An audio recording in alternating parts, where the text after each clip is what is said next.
Good morning friends, జగుడోకి స్వాగతం. రీసెంట్గా మనకి డీలిమిటేషన్ అన్న ఒక పదం మన న్యూస్ ఛానల్స్లో ఎక్కువ వినపడుతుందండి. ఈ డీలిమిటేషన్ మీద కూడా పెద్ద ఎత్తున రాజకీయ రగడ చెలరేగింది. రీసెంట్గా తమిళనాడు ముఖ్యమంత్రి స్టాలిన్ గారు ఈ డీలిమిటేషన్ గురించి ఒక పెద్ద మీటింగ్ కండక్ట్ చేశారు. దాంట్లో నాన్ ఎన్డీఏ పార్టీస్ ఏవైతే ఉన్నాయో, ఎస్పెషల్లీ కాంగ్రెస్ కానీ మన బీఆర్ఎస్ పార్టీ కూడా తెలంగాణ నుంచి పార్టిసిపేట్ చేశాయి. అయితే చాలామంది ఈ డీలిమిటేషన్ అంటే ఏంటి దాని మీద సరిగ్గా అవగాహన ఐడియా లేదు. డీలిమిటేషన్ అంటే ఏమీ కాదండి, జనాభా ప్రాతిపదికన పార్లమెంటు సీటు, అసెంబ్లీ సీట్లు అన్నమాట. అయితే మనకి ఇప్పుడు మన జనాభా 140 కోట్లు, కానీ మన జనాభా ఎప్పుడో 70-80 కోట్లు ఉన్నప్పుడు ఈ పార్లమెంట్ సీట్లు, అసెంబ్లీ సీట్లు మనకి డిస్ట్రిబ్యూట్ చేశారు. కానీ ఇప్పుడు జనాభా బాగా పెరిగారు కాబట్టి దాని నిష్పత్తిలో పార్లమెంట్ సీట్లు, అసెంబ్లీ సీట్లు పెంచాలన్నది కేంద్ర ప్రభుత్వ ప్రపోజల్. అయితే ఈ క్రమంలో ఏమవుతుందంటే, నార్త్ ఇండియాలో జనాభా ఎక్కువ పెరిగారు, సౌత్ ఇండియాలో తక్కువ పెరిగారు.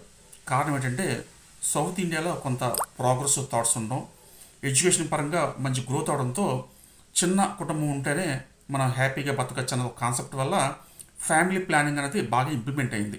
ఎస్పెషల్లీ ఆంధ్రప్రదేశ్, తమిళనాడు, కేరళ ఇవి అనమాట ఈ స్టేట్స్లో బాగా. దీనివల్ల ఏంటంటే ప్రపోర్షనట్గా నార్త్ ఇండియాతో కంపేర్ చేసుకుంటే సౌత్ ఇండియాలో జనాభా తక్కువ పెరిగారు. ఇప్పుడు ఏమైంది, జనాభా ప్రాతిపదికన సీట్లు ఇచ్చేటప్పుడు, డిస్ట్రిబ్యూట్ చేసేటప్పుడు ఎంపీ సీట్లు, ఎమ్మెల్యే సీట్లు నార్త్ ఇండియాలో బాగా పెరుగుతాయి, సౌత్ ఇండియాలో అంతగా పెరగవు అనమాట. ఇది డీలిమిటేషన్ అంటే. అయితే ఇప్పుడు ఇక్కడ రాజకీయ పార్టీల గొడవ ఏంటంటే, ఇలా పెంచడం వల్ల నార్త్ ఇండియాలో ఎక్కువ సీట్లు పెరుగుతాయి, దానివల్ల కేంద్ర ప్రభుత్వంలో బీజేపీకి ఎక్కువ లాభం కలుగుతుంది, మాకు తక్కువ లాభం కలుగుతుంది.